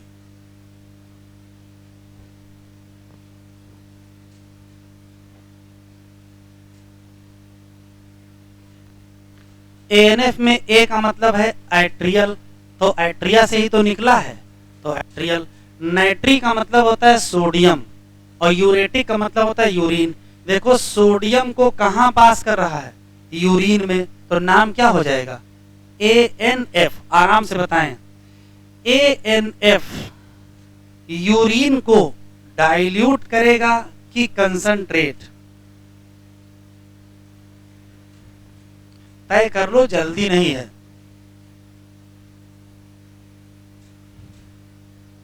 एएनएफ यूरिन को डाइल्यूट करेगा कि कंसंट्रेट?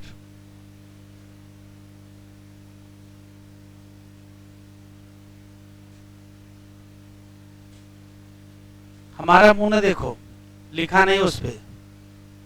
हाँ भाई, आया हुआ सवाल भी दिखाएंगे। डाइल्यूट करेगा कंसंट्रेट, तो यूरिन को ये डाइल्यूट करता है, यूरिन को डाइल्यूट करता है। तो जरा बताओ कौन कौन लोग हैं जो कंसंट्रेट करते हैं? अच्छा ये सवाल बाद में, पहले इतना लिखो।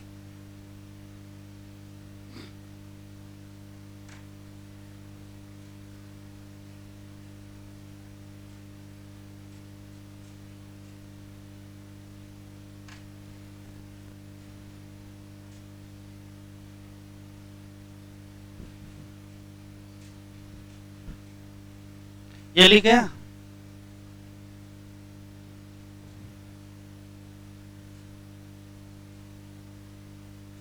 शुरू करें? आया हुआ सवाल है, अभी 2 क्वेश्चन अच्छे इसमें आए हैं, अभी दिखाते हैं, पहले समझ लो। बढ़े आगे? चलो बताओ, यूरिन कंसंट्रेटेड बाई,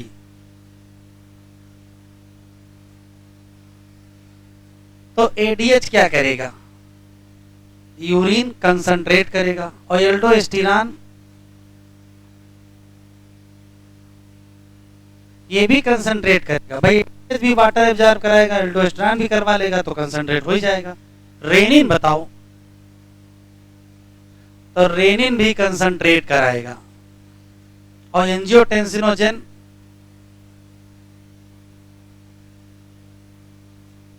या एंजियोटेंसिन ये भी क्या कराएंगे? कंसंट्रेट। ये सब यूरिन कंसंट्रेशन मैकेनिज्म के हिस्सा हैं।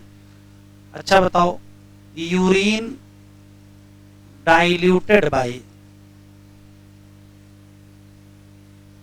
तो आंसर क्या दोगे? एएनएफ। और कौन है? तो 2 लोग और हैं, टी काफी और alcohol.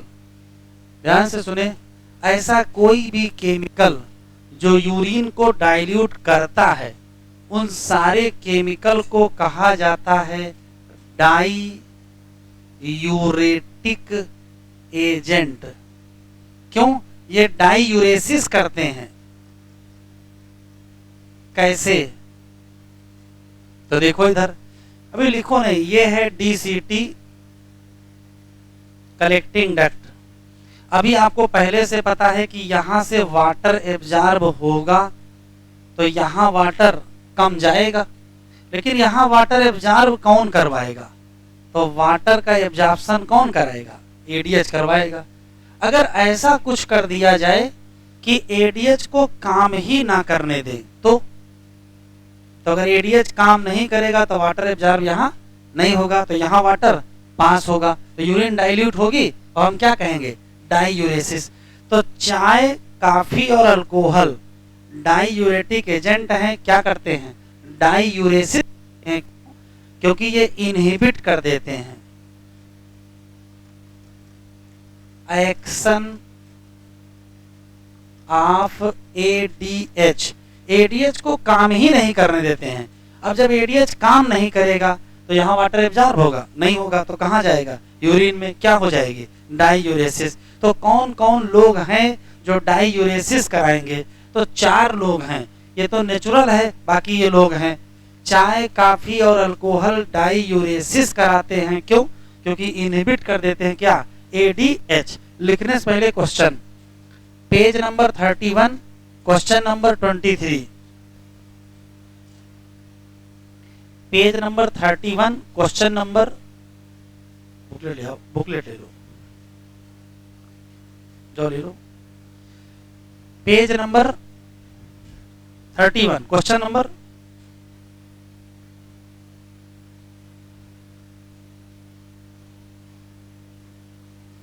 Question number 23।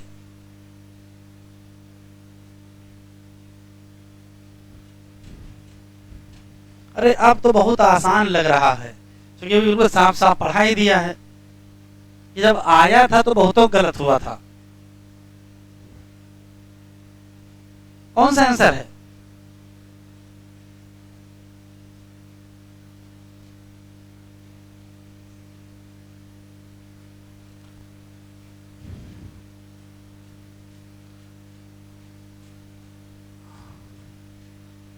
Large quantity of dilute urine कौन नहीं बनाएगा, ये पूछा है।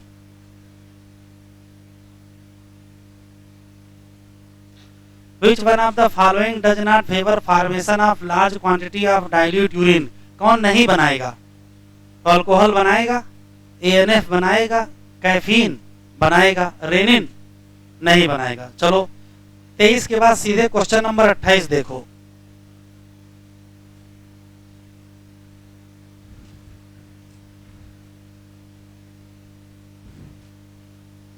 Page number 31, question number 28।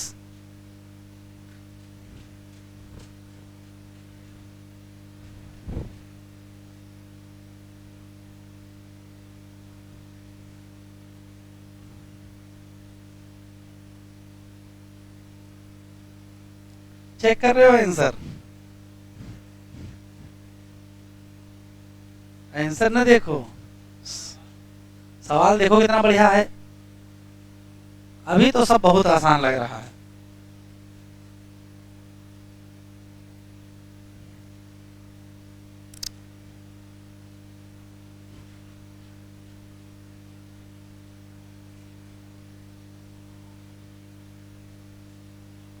कह रहा डिक्रीज इन ब्लड प्रेशर या blood volume will not cause release of. अगर बीपी या ब्लड वॉल्यूम घटा है तो कौन नहीं निकलेगा?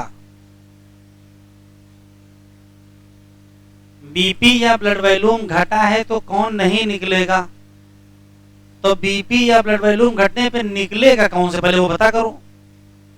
तो बीपी या ब्लड वॉल्यूम घटा होगा तो एल्डोस्टेरॉन निकलेगा, एडीएच निकलेगा, रेनिन निकलेगा, एएनएफ नहीं निकलेगा। क्यों भैया? बीपी पहले से घटा है और ये निकलेंगे तो और घटा देंगे, तो क्या और घटाना है? और तो घटाना नहीं है। कौन सा आंसर? 4th। चलो एनसीईआरटी ओपन करो। अच्छा लिखो, हाँ सारे क्वेश्चन ही क्वेश्चन है यहाँ। लिख लिया सबने?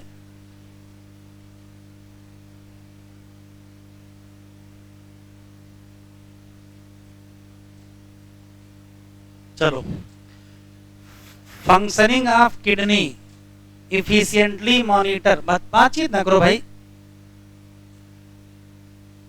Monitor and regulated by, highlight करो,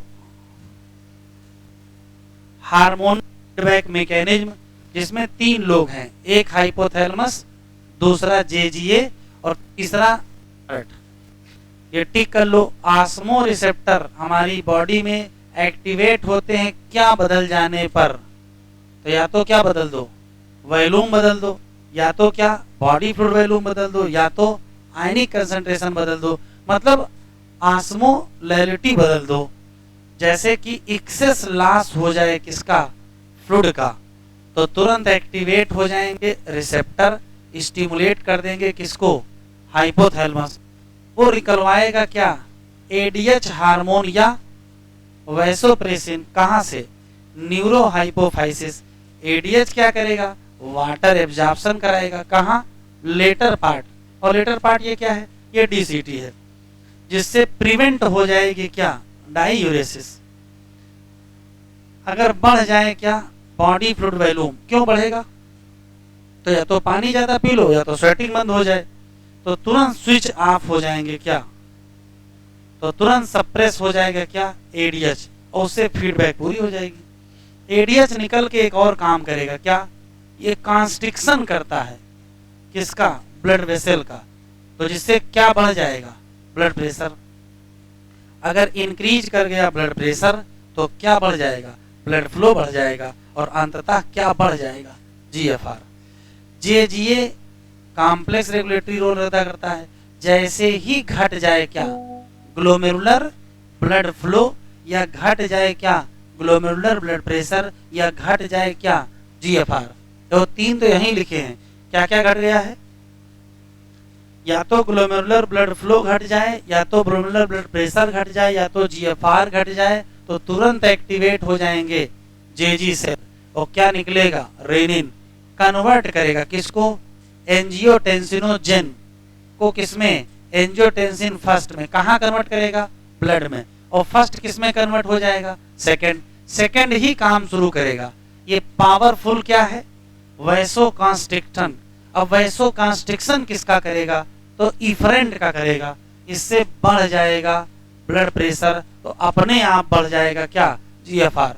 लेकिन सेकंड एक काम और करेगा, ये एक्टिवेट कर लेगा कार्टेक्स को, निकलवा देगा एल्डोस्टेरॉन, ये क्या कराएगा, री एब्जॉर्प्शन, मेनली किसका, सोडियम का, साथ में क्या एब्जॉर्ब, वाटर, कहां से, डिस्टल पार्ट, जिससे फाइनली क्या बढ़ जाएगा, तो वैल्यू ब्लड प्रेशर बढ़ेगा, और ब्लड प्रेशर बढ़ेगा तो जीएफआर। इस पूरी मैकेनिज्म को कहते क्या है, रेनिन एंजियोटेंसिन मैकेनिज्म। लेकिन अगर कहीं बढ़ जाए ब्लड फ्लो, कहां, एट्रिया में, तो हार्ट से निकलेगा क्या, एएनएफ, और निकल के क्या करेगा, वैसोडाइलेशन, मतलब डायलेशन ऑफ ब्लड वेसल, तो घटा देगा क्या, ब्लड प्रेशर।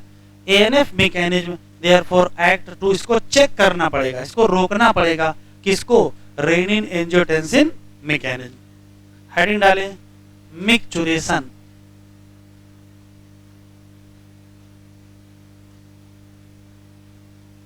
बातचीत ना करें,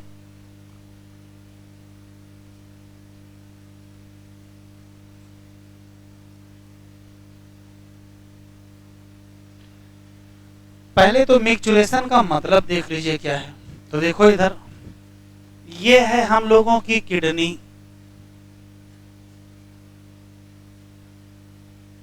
और ये है हम लोगों का यूरिनरी ब्लैडर, और ये है यूरिथ्रा। अब देखिए हो क्या रहा है, ये वाली किडनी और ये वाली किडनी परमानेंट ब्लड का फिल्ट्रेशन करेंगे, इसमें भी ब्लड फिल्टर होगा, इसमें भी ब्लड फिल्टर होगा, तो फाइनली क्या बनेगी, फाइनली यूरिन बनेगी। तो जो यूरिन बनेगी वो कंटिन्यूअस की डिसकंटिन्यूअस, तो यूरिन तो कंटिन्यू बनेगी, लेकिन वो यूरिन हम अपने शरीर के बाहर कंटिन्यू पास नहीं करते हैं। क्यों, क्योंकि जो यूरिन यहां बनेगी वो स्टोर हो जाएगी, कहां, यूरिनरी ब्लैडर पर, और फिर उसको कभी ना कभी यहां से यूरिन क्या कर देंगे, पास कर देंगे। तो ऐसी कोई भी मैकेनिज्म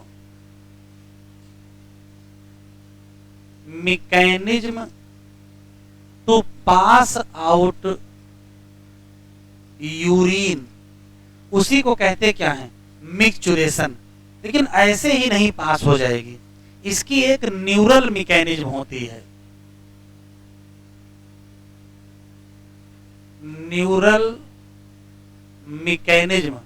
क्योंकि हम लोग अपनी इच्छा अनुसार पार, उसमें हम लोगों का ब्रेन या हमारा न्यूरल सिस्टम इन्वॉल्व होता है, न्यूरल मैकेनिज्म होती है। इसी नाते इस न्यूरल मैकेनिज्म को मिक्चुरेशन रिफ्लेक्स कहते हैं।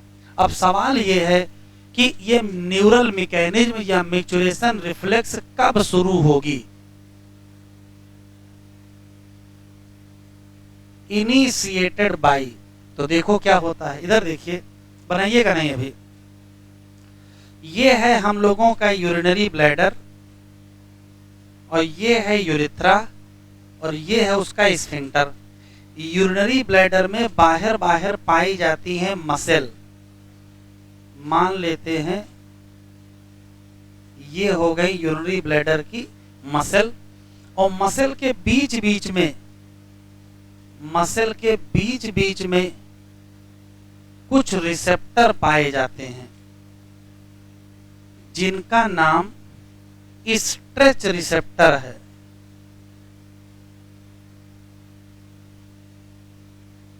आप सिर्फ ये सोचो कि किडनी से यूरिन आ रही है, तो एक यूरेटर ये है, एक यूरेटर ये है, इससे क्या आ रही है, यूरिन। तो जैसे जैसे यूरिन यहां आती जाएगी वैसे वैसे क्या होगा, तो वैसे वैसे स्ट्रेचिंग होगी, किसकी, ब्लैडर की। और जैसे जैसे ब्लैडर की स्ट्रेचिंग होगी वैसे वैसे क्या एक्टिवेट होते जाएंगे, स्ट्रेच रिसेप्टर। भाई इधर से यूरिन आई तो ब्लैडर फैलेगा, तो जैसे जैसे ब्लैडर फैलेगा वैसे वैसे स्ट्रेच रिसेप्टर एक्टिवेट होंगे, और ये सूचना देने लगेंगे हमारे नर्वस सिस्टम को। CNS, ये हमारा सेंट्रल नर्वस सिस्टम है। तो जैसे सुबह से बैठे हैं तो धीरे धीरे ब्लैडर में यूरिन कलेक्ट हो रही है, तो जैसे जैसे ब्लैडर कलेक्ट भर रहा है वैसे वैसे इंफॉर्मेशन ब्रेन को जा रही है। तो ब्रेन से आदेश आ रहा है कि अभी ब्लैडर को भरने दो, अभी क्लास में हो, अभी पहले पढ़ाई करो, ठीक है। वहां से कोई आदेश तुरंत नहीं आया है कि हाँ ब्लैडर खाली करो, वहां से आदेश आया ठीक है आप ऐसा करो, ब्लैडर को और रिलैक्स करते जाओ, और ब्लैडर और फैलता चला जाएगा। फिर देखो क्या होगा, धीरे धीरे ब्लैडर लगभग 50% से ज्यादा भर जाएगा। तो जब 50% से ज्यादा भर जाएगा तो यहां से आदेश आने शुरू हो जाएंगे, यहां से आएंगे मोटर मैसेज। ये मोटर मैसेज दो लोगों को आएंगे, किनको, ये क्या है, ये है स्मूथ मसल, और ये क्या है, स्फिंक्टर।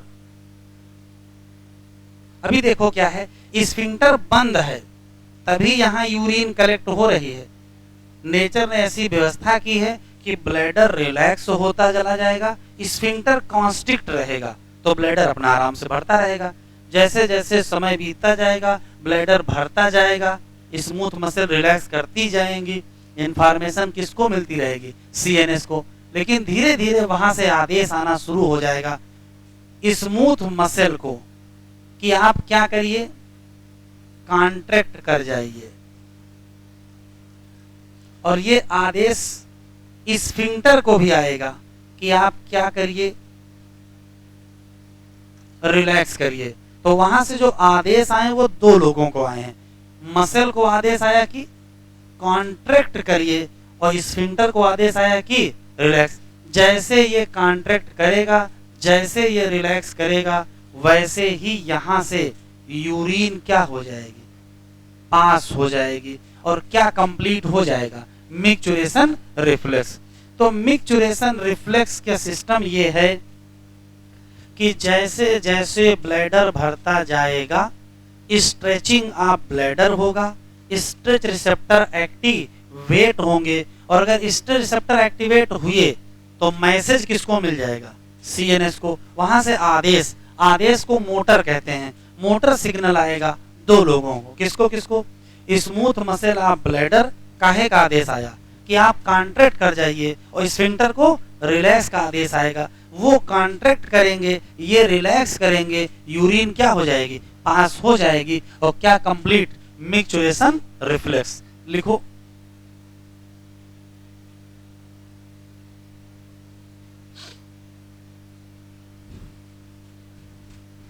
ऐसा होगा नहीं। हाँ, कुछ लोग यही सोच रहे होंगे कि अगर खराब हो गए हमारे तो हम क्या करेंगे, तो कुछ नहीं होने वाला है। 2 लाइनें लिख लो जैसे लिख रहा हूं।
शुरू करें, साइड हेडिंग डालें यूरिन।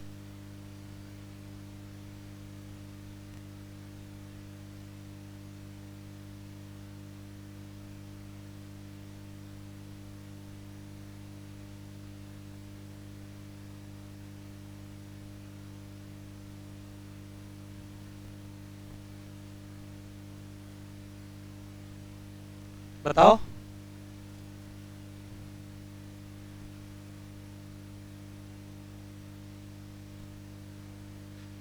यूरिन,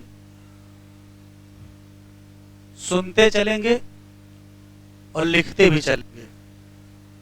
देखें, पहला सवाल यह है कि कितनी यूरिन पास करते हैं, तो लगभग लगभग 1 से 1.5 लीटर क्या पर डे। और यूरिन में क्या होती है, यूरिया कितनी,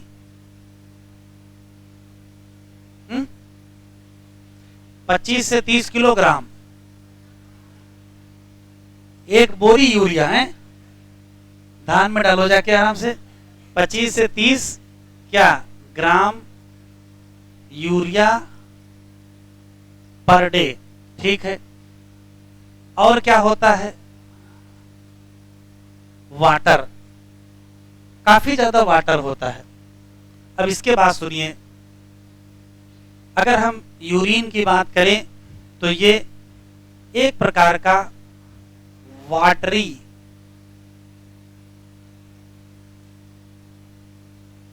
फ्लूइड होता है। दूसरा क्वेश्चन, ये लाइट येलो कलर का होता है, क्यों, पीला रंग कहां से आ गया, तो कहोगे यूरो क्रोम या यूरो बाइलिन पिगमेंट, ठीक, चाहे यूरोक्रोम कहो चाहे यूरो बाइलिन पिगमेंट कहो। अच्छा, कैरेक्टरिस्टिक ओडर, गंध होती है, उसकी एक स्मेल होती है, वो स्मेल वास्तव में कंपोजिशन के नाते है। क्योंकि उसमें पाई जाती है क्या, यूरिया। तो यूरिया के नाते उसका एक विशेष स्मेल होती है। अगला, स्लाइटली एसिडिक होता है।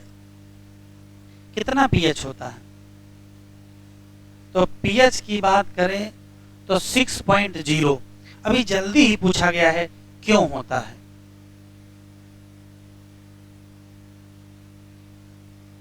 तो इधर देखो, ये है डीसीटी, ये है कलेक्टिंग डाटा। लिखो इधर देखो, आपको पता है डीसीटी पर 3 चीजें डाली जाती हैं, H+, K+ और क्या, अमोनिया। तो आप सोचो अगर फिल्ट्रेट में H+ आ जाएगा तो जो यूरिन पास होगी, इस यूरिन में भी क्या होंगे, H+, और जहां H होंगे वहां पीएच कम हो जाएगा। तो due to H+ that secreted in क्या, फिल्ट्रेट।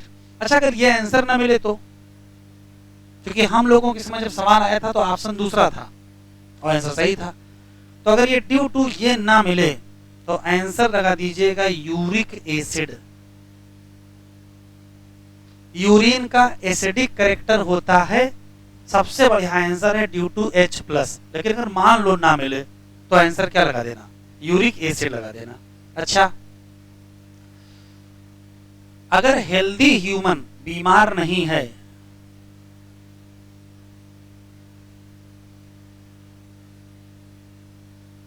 हेल्दी ह्यूमन के यूरिन में क्या क्या होता है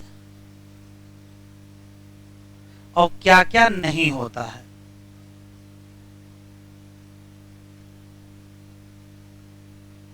तो होने वाला पहले बताओ क्या क्या होता है, बताओ बेटा। अरे तो देखो, यूरिया तो होगा, नहीं होगा, यूरिया के साथ यूरिक एसिड भी होगा और NaCl भी होगा। यूरिया होगा, यूरिक एसिड होगा, NaCl। इसके अलावा अमोनिया किस फॉर्म में होगी, अमोनियम आयन के फॉर्म में होगी। क्या नहीं होगा, ये बहुत इंपॉर्टेंट है। तो देखो, ग्लूकोज नहीं होगा,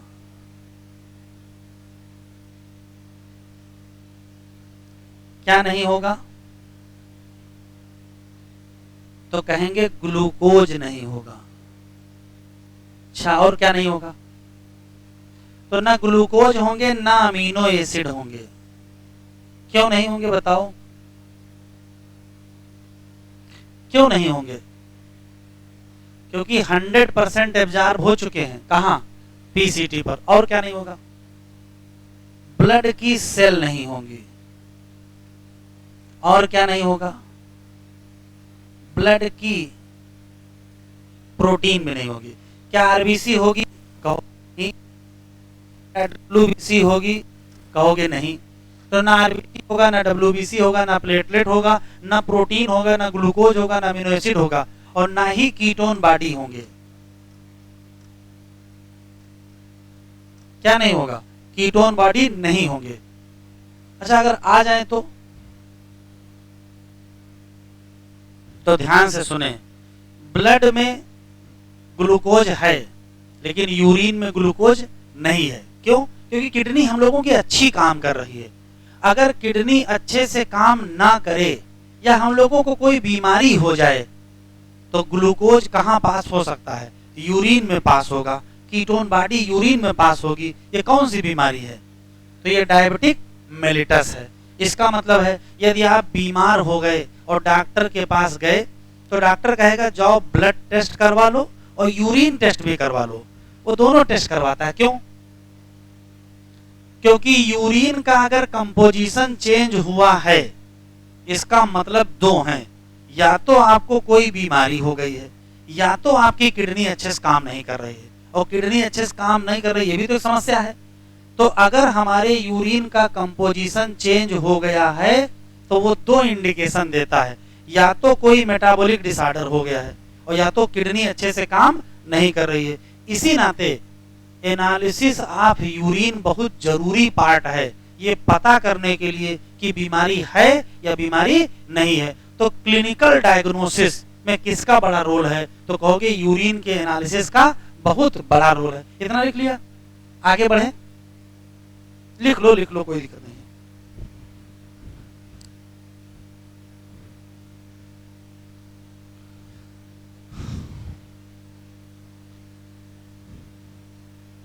लाइट येलो कलर होता है, वाटरी फ्लूइड होता है, स्लाइटली एसिडिक होता है, कैरेक्टरिस्टिक ओडर होता है।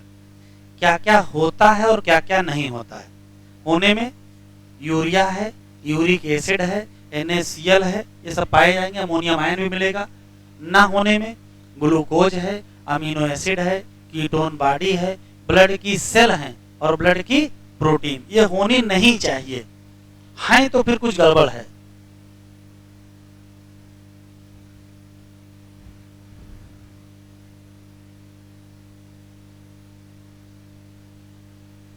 बढ़े आगे।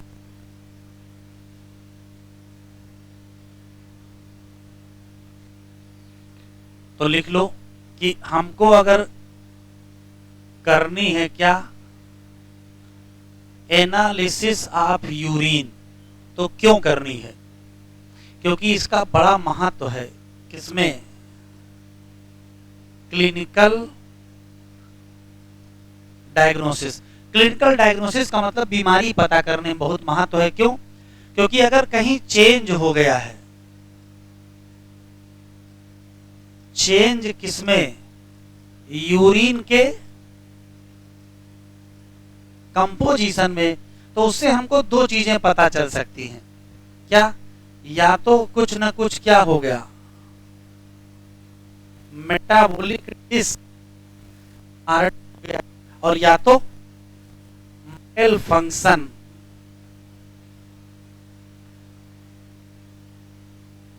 किडनी अच्छे से काम नहीं कर रही है। इसी नाते एनालिसिस की जाती है। एनालिसिस क्यों करते हैं? ये पता करने के लिए कि कुछ चेंज तो नहीं है। इसका एग्जाम्पल दिया है कि अगर हो गई है डायबिटिक, कौन सी, मेलिटस, तो दो चीजें दिखाई पड़ेंगी।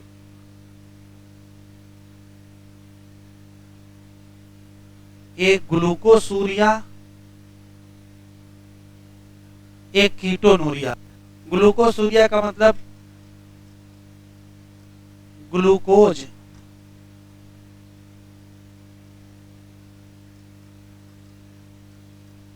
पास इन यूरिन, और कीटोनूरिया का मतलब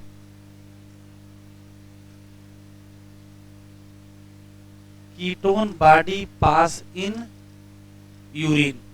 तो आपको अजीब नहीं लग रहा है कि भैया डायबिटिक मेलिटस में ग्लूकोज यूरिन में क्यों पास हो गया?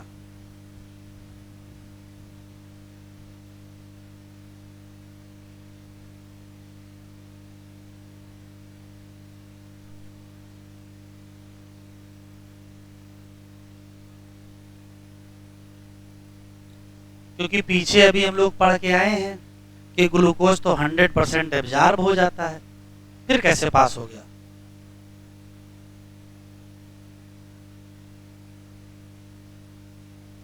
तो देखो, ये है PCT,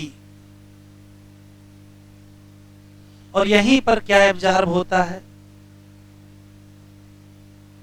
और वो भी कैसा होना चाहिए, 100%। लेकिन हुआ नहीं, तभी तो यूरिन में पास हुआ।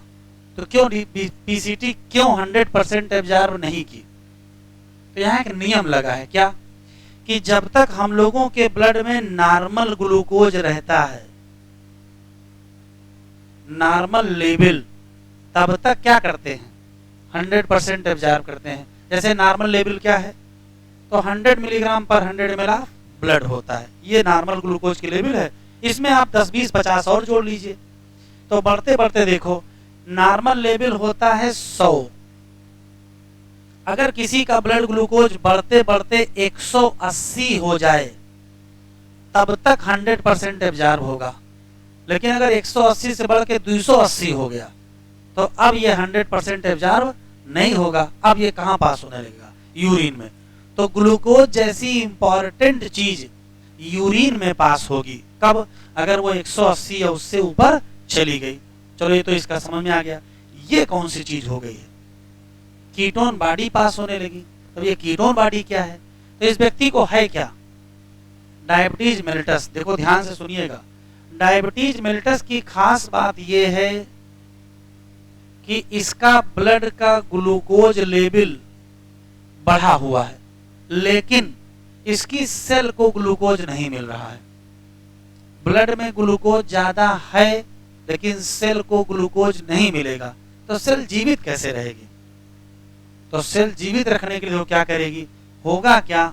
डायबिटीज मेलिटस वाली बॉडी में जो सेल होती हैं, इसके अंदर फैटी एसिड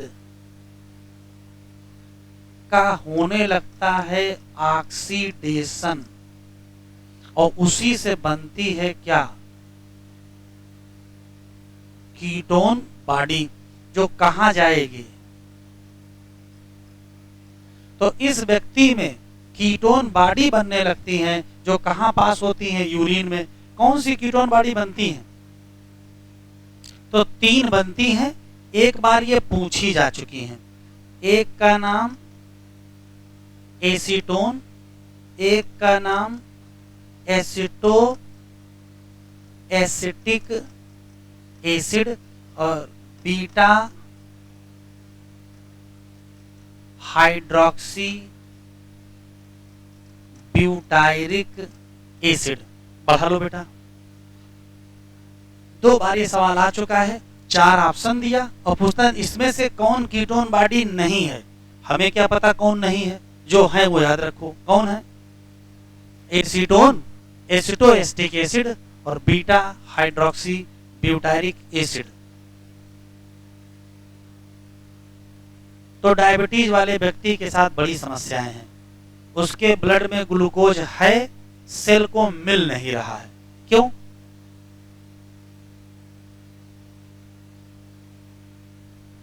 क्योंकि ब्लड का ग्लूकोज सेल को तभी मिलेगा जब ब्लड में इंसुलिन होगा, और इंसुलिन है कम।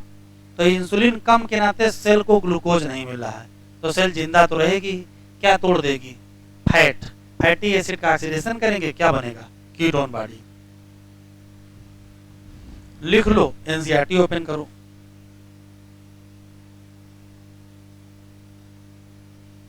अगर कोई भूख हड़ताल पे बैठ जाए तो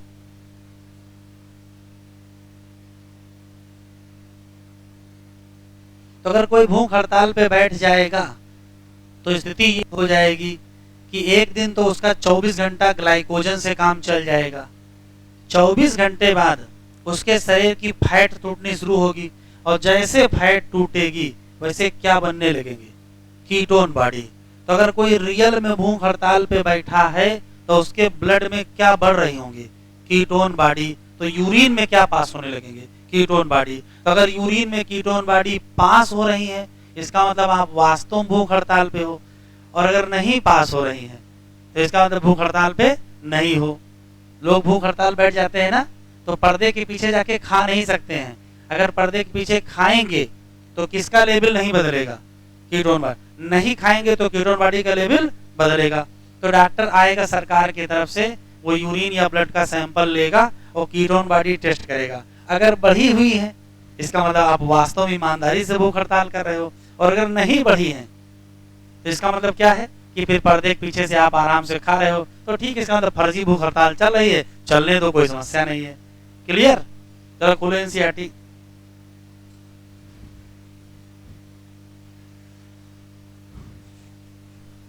तो जिन लोगों को कहीं क्लास में ना जाना हो तो बैठे रहेंगे, और 11 बजे से टेस्ट स्टार्ट होगा। यूरिन बनेगी कहां? नेफ्रॉन। अंततः कहां पहुंचेगी? यूरिनरी ब्लैडर, जहां इसको स्टोर किया जाएगा। कब तक? कब तक स्टोर करोगे? तो जब तक वॉलेंट्री सिग्नल ना आ जाए। वॉलेंट्री का मतलब जानबूझ के। और सिग्नल कहां से आएगा? CNS से आएगा। लेकिन सिग्नल आएगा क्यों भैया? सिग्नल क्यों आएगा? तो लिखा है this signal initiated by stretching of bladder. कैसे? जैसे जैसे भरेगा यूरिन तो क्या एक्टिवेट हो जाएंगे? Stretch receptor. कहाँ जो पाए जाएंगे? ये सिग्नल भेज देंगे किसको? और CNS से फिर क्या आएगा? Motor message. किसको आएगा? आएगा कि कॉन्ट्रैक्शन करो किसका? मोटर का। और रिलैक्सेशन करो किसका? स्फिंक्टर का। एक साथ कॉन्ट्रैक्शन आज करेंगे, रिलैक्सेशन कल करेंगे। एक तरफ कॉन्ट्रैक्शन, दूसरी तरफ, तो साइमल्टेनियस होगा। पहले ये घटना होगी, पहले ये, फिर लिखा है क्या? साइमल्टेनियस होगा। तो अंततः फिर क्या होगा? रिलीज हो जाएगी urine. Process of release of urine is called micturition. और इसकी कैसी मैकेनिज्म है? न्यूरल। कहते क्या हो? Micturition reflex. यहां तक तो मिक्चुरेशन है। एडल्ट ह्यूमन में लगभग 1 से 1.5 litre urine per day urine बनेगी। कैसी? लाइट येलो कलर एक क्वेश्चन, वाटरी फ्लूइड दूसरा क्वेश्चन, स्लाइटली एसिडिक तीसरा क्वेश्चन, pH 6 चौथा क्वेश्चन। क्यों? Due to H+। Characteristic odour होगी पांचवा क्वेश्चन। ऑन एन एवरेज कितनी यूरिया क्या पर डे? बहुत सारी कंडीशन है जो प्रभावित करती हैं किसको? Characteristic of urine. तो टिक कर लो। इसी नाते जरूरी है क्या करना? Analysis of urine. और इससे क्या पता चलेगा? क्लिनिकल डायग्नोसिस किसका? पोलिक डिसऑर्डर। और किसका? मैल फंक्शनिंग ऑफ किडनी। एग्जाम्पल, अगर ग्लूकोज पड़ा हो तो क्या कहोगे? ग्लाइकोसूरिया। ग्लूको भी कहते हैं, कोई दिक्कत नहीं है, ग्लाइकोसूरिया। और अगर कीटोन बॉडी पड़ी हो तो क्या कहोगे? Ketone urea. कहाँ? यूरिन में। ये किसको बताएंगी? तो डायबिटीज मेलिटस।